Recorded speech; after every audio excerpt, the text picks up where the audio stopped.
C'était le temps des premières fois, le temps des pionniers de l'air. Ceux que l'on prenait pour des fous avaient un rêve, voler en imitant l'oiseau. Inspirés par Icare et ses ailes de cire qui ont effleuré le soleil, ou par les machines volantes de Léonard de Vinci, des inventeurs visionnaires ont défié les lois de la gravité. Ce soir, nous allons vous raconter l'histoire de l'un d'entre eux, et pas n'importe lequel, le premier à avoir traversé la Manche à bord d'un aéroplane. Bienvenue dans le monde des pilotes. Enfilez vos lunettes et votre blouson d'aviateur. Nous embarquons maintenant avec le premier pilote breveté de l'aviation française, Louis Blériot.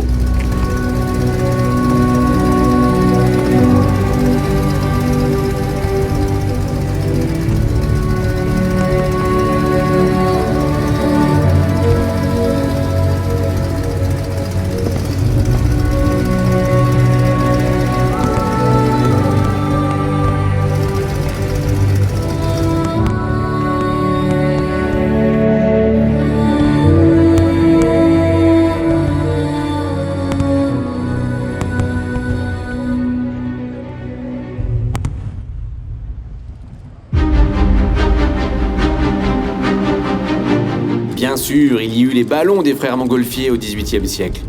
Mais le défi des pionniers de l'aviation était de faire voler un engin plus lourd que l'air. Avant Louis Blériot et son mythique Blériot 11, il y eut bien d'autres engins volants aux résultats plus ou moins convaincants. En France, Clément Ader fut le premier en 1890 avec l'Éole. Il effectua alors un bond de 50 mètres au-dessus du sol. Louis Blériot, présent lors de cet exploit, décide de se lancer dans l'aventure. En 1901, il construit un oiseau mécanique, le Blériot 1. En 1903, les frères Wright effectuent leur premier vol habité avec le Flyer. La course est lancée.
Louis Blériot produit une dizaine de prototypes qui vont tous se cracher. La presse lui donnera un surnom peu flatteur, le roi de la casse. Mais l'homme aux 36 blessures ne renonce jamais face à l'adversité. Les modèles se succèdent d'année en année. Lorsqu'il termine le Blériot 11, il sait que c'est son dernier avion. Il est ruiné et il ne pourra en faire d'autres s'il échoue. Le vol inaugural a lieu le 23 janvier 1909 à Issy-les-Moulineaux. Il parcourt alors 200 mètres à 75 km/h. Il a désormais pleinement confiance en son Blériot 11 et son moteur de 25 chevaux, mais il lui faut un exploit pour obtenir une reconnaissance internationale. Il disait, pour vendre des avions, il faut marquer les esprits, il faut gagner des records. Blériot est enfin sur la bonne voie et plus rien ne l'arrêtera.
Nous sommes le 5 octobre 1908. Le célèbre journal britannique le Daily Mail annonce le concours suivant. 25 000 francs or à qui traversera la Manche de Douvres à Calais avec un engin plus lourd que l'air. Un aviateur russe, Sergueï de Bolotov, postule en premier dès novembre 1908, mais il renonce devant la difficulté. C'est au tour de Hubert Latham, un champion de course de canot automobile, de postuler. Il arrive le 3 juillet à Sangatte avec le constructeur Léon Levavasseur. Le 19 juillet, il décolle à 6h47 du matin du Cap Blanc-Nez. Brusquement, le moteur s'arrête et l'avion tombe à la mer. Un problème d'injection d'essence met fin au vol à une quinzaine de kilomètres des côtes anglaises. Apprenant l'échec de Latham, Louis Blériot décide de prendre son destin en main. Il s'engage le 19 juillet 1909 et s'installe le 21 juillet au hameau des Baraques, près de Calais. Entre-temps, Hubert Latham reçoit un nouvel appareil, l'Antoinette 7. Il devient urgent pour Blériot de partir.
Nous sommes le 25 juillet 1909, à l'aube. Louis Blériot fait un vol d'essai de 10 minutes. Il juge la météo propice. Quelques jours auparavant, il s'est brûlé aux pieds alors qu'il expérimentait son nouveau modèle. C'est donc blessé, marchant avec des béquilles, qu'il va tenter la traversée de la Manche. Il est 4h30 du matin. Louis Blériot ne laisse plus la place au doute. Il s'élance sous les encouragements de 2000 personnes présentes ce jour-là et sous les yeux de sa femme angoissée.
Blériot découvre enfin les falaises de la côte anglaise. Charles Fontaine, le journaliste du quotidien Le Matin, est là. Il agite un drapeau tricolore.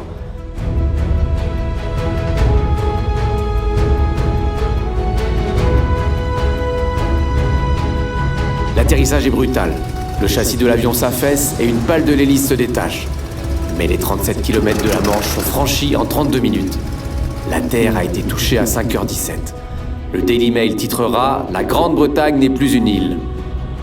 Blériot rentre le soir même en France sur le contre-torpilleur l'Escopette. Le navire dans lequel se trouvait sa femme l'a suivi pendant son vol. De retour à Paris, il reçoit un accueil triomphal. Le monde entier connaît alors le nom de Louis Blériot.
Louis Blériot a désormais la renommée mondiale qu'il espérait pour enfin vendre ses avions. Il cesse alors le pilotage pour se concentrer à l'industrialisation de ses machines en fondant Blériot Aéronautique. Il reçoit une centaine de commandes du monde entier et devient le premier industriel de l'aviation. Entre 1909 et 1919, près de 100 Blériot 11 seront construits.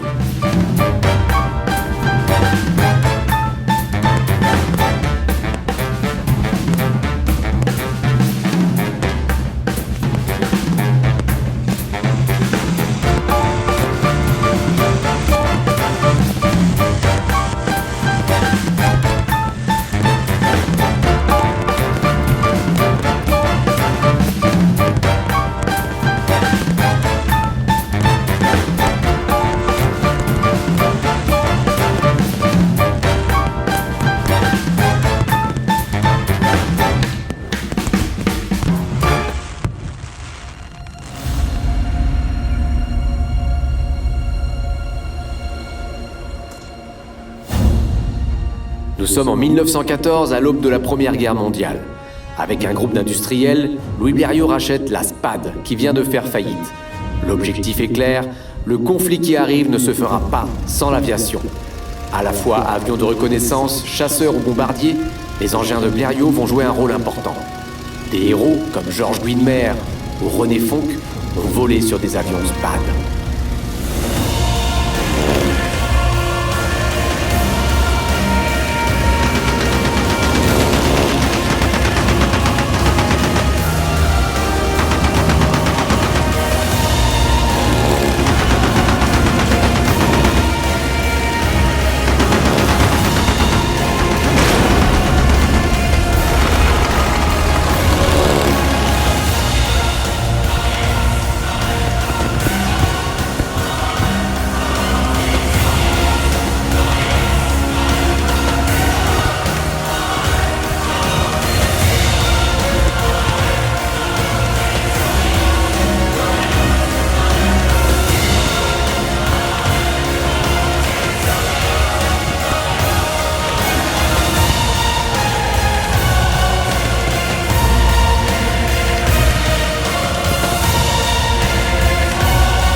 Louis Blériot fusionne ces deux sociétés et fonde Blériot-Spad.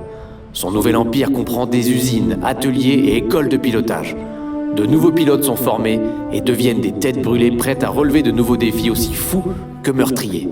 Dans ce monde largement masculin, il y eut également des pionnières comme Raymonde Delaroche, la première femme pilote brevetée. Elle sera rapidement suivie par d'autres pionnières comme Marie Marvin, Hélène Dutrieux, Jeanne Herveux ou encore Jeanne Pallier. Des distances toujours plus longues au-dessus des mers et des océans sont reliées. Ainsi, Roland Garros relie successivement Tunis et Marsala en Sicile en décembre 1912, puis Fréjus à Bizerte en septembre 1913. Les deux Français, Ningessé et Colli, effectuent la traversée Paris-New York avec l'Oiseau Blanc le 8 mai 1927. Ils sont aperçus à Terre-Neuve, mais on ne retrouvera jamais ni leur corps, ni leur avion. 2 semaines plus tard, Charles Lindbergh réussit la traversée dans l'autre sens à bord de son Spirit of Saint-Louis. Aviateur, un métier dangereux qui ne manque pourtant pas de candidats.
L'influence de Louis Blériot sur les générations futures est immense.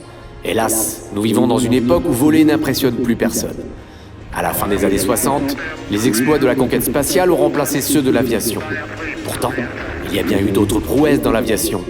Quelques mois avant l'exploit de Neil Armstrong sur la Lune, le Concorde effectuait son premier vol commercial supersonique. C'était le 2 mars 1969, il y a 50 ans. Et il reste encore tellement d'exploits aériens à accomplir. Le défi reste le même, parcourir la plus grande distance à bord d'un engin plus lourd que l'air. Une centaine d'années après l'exploit de Louis Blériot, il s'agit désormais d'effectuer le tour du monde propulsé par l'énergie solaire. Mesdames et messieurs, bienvenue à bord du Solar Impulse.